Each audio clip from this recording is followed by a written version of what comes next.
불법 이민자 추방하겠다는 얘기 나오는데 그중에 저희 한국인이 한 11만 명 된다거든요. 트럼프 대통령이 취임식을 하자마자 행정명령에 사인을 한 것들이 몇 가지 있잖아요.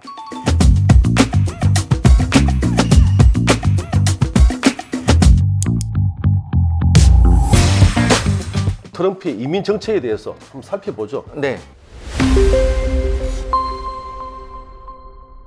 첫 번째가 아까 말씀드린 대규모 불법 이민자들을 추방하는 계획들 있잖아요. 쉽게 얘기해서 이민자를 색출하고 공무원들이 숫자를 늘리겠다. 그리고 디포테이션을 하게 되면 재판을 받게 돼 있잖아요. 근데 이제 이런 재판 없이 그냥 바로 추방하는 엑스퍼다이트 절차를 확대하겠다.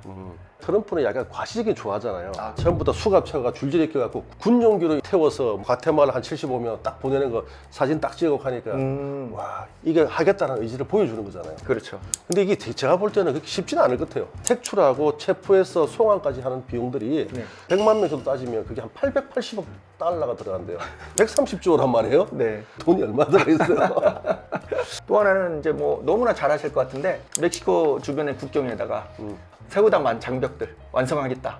일기 때도 했는데 그렇죠. 5km 정도 건설하는 비용들이 어마무시하잖아요. 네. 거기에 대한 자금을 어디서 마련하느냐 도대체. 멕시코 정부에 부담시키겠다 했는데 네. 사실 못했어요. 네. 의회에서도 승인을 안 해줘. 그래갖고 열받아가 또 거부권 행사하고 우리가 부분적으로 셧다운 됐잖아요. 한참 그때 미국에. 네. 그런 상황에서 돈이 안 되니까 국방비에서 일부 빼갖고 쓴 거잖아요. 그렇죠. 과연 대통령의 행정명령으로 가능한 문제냐. 네, 이거는 이제 예산하고 문제되기 때문에 국회의 승인을 얻지 않고서는 불가능하지 않을까 하는 생각도 들고요. 그리고 불법 이민자 고용한 기업들을 갖다가 단속 및 그렇죠. 처벌을 강화하겠다. 그러니까 예전엔 같은 경우에는 영주권자나 시민권자가 아닌 경우에 피고용자의 자격이 되느냐 그거를 이제 제출하면 됐는데 이 베리파이라는 시스템을 활용해서 고용주에게 신분에 관한 거를 확인할 수 있는 그럼에도 불구하고 불법 체류자를 얘를 고용했다. 네. 거기에 대한 막대한 벌금. 걸리면 반축이 나는 거네요. 그렇죠. 대규모 이거 이민자 구급 시설을 확대하고 네. 안 되면 군사 시설 활용까지 활용까지 나왔거든요. 이거 어떻게 생각해 이거? 이야.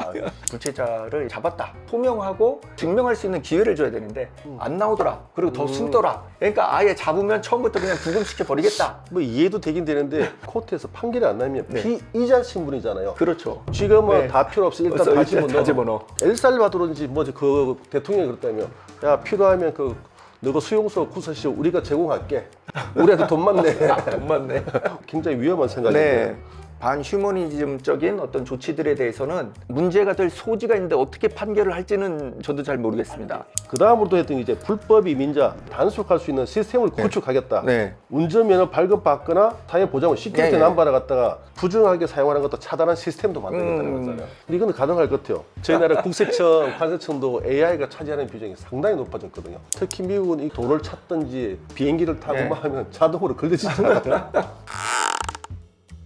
불법 이민자 보호정책 처리학 다카 프로그램 간단하게만 설명해 주세요. 예, 다카 같은 경우에는 불체자의 신분이지만 미국에서 공교육을 받은 사람에 한해서 추방하는 걸 유예하는 제도입니다. 실질적으로는 이제 영주권자와 그렇죠. 비슷하게 권리를 누릴 수 있게끔 허용을 해줬었는데 여기에 해당되는 사람이 제가 알기로 굉장히 많은 걸로 알고 있거든요. 저희 한국인도 많은 걸로 알고 있어요. 예, 예전에는 미국에 한 10년 주기로 불체자들에 대해서 영주권을 이렇게 줬습니다. 그게 아마 마지막이 클린턴 때지 않을까 싶은데 그래서 많은 사람들이 오바마 대통령이 잡았을 때 해줄 것이다 했는데 없었어요.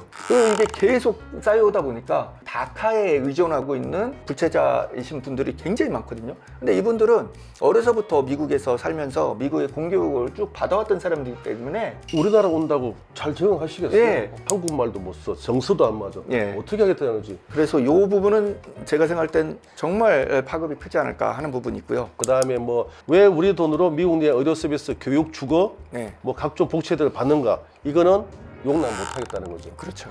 우리 국민들 지금 세금 다 내가지고 네. 복지시설 하는데 중국에 많이 와 오죠. 그럼 막 네. 다 쓰고 재원들 보면 빵꾸 나는 것들 그렇죠. 거의 대부분이 또 중국이더라고요. 중국이 많다고 나오죠. 아, 네. 뭔가 해결은 해야 되는데 네. 뭐 방법이 그 중에 하나가 이런 거기 때문에 조금 이해가 돼요. 아, 그런가요? 아니, 봐요. 네네네.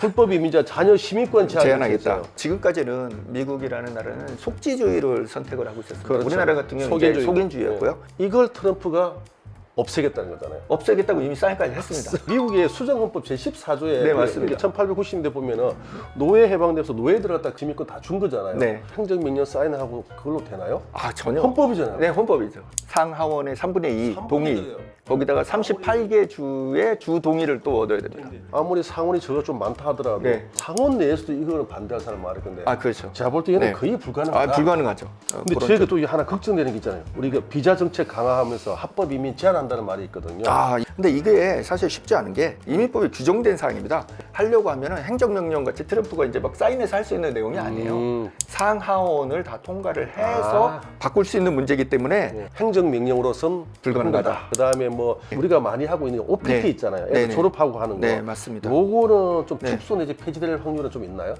가능할 수는 있겠죠. 근데 미국의 기업들이 실질적으로 요구하고 필요해서 생성된 제도이기 때문에 쉽지 않을 것 같아요. 네. 그러니까 정리해 보면은 할 수 있는 게 그렇게 많지는 않네요. 많지는 않습니다. 결국은 이민자들의 국가잖아요, 미국은. 네. 고급 인력들이 많이 들어서 하고 있는 거잖아요. 네.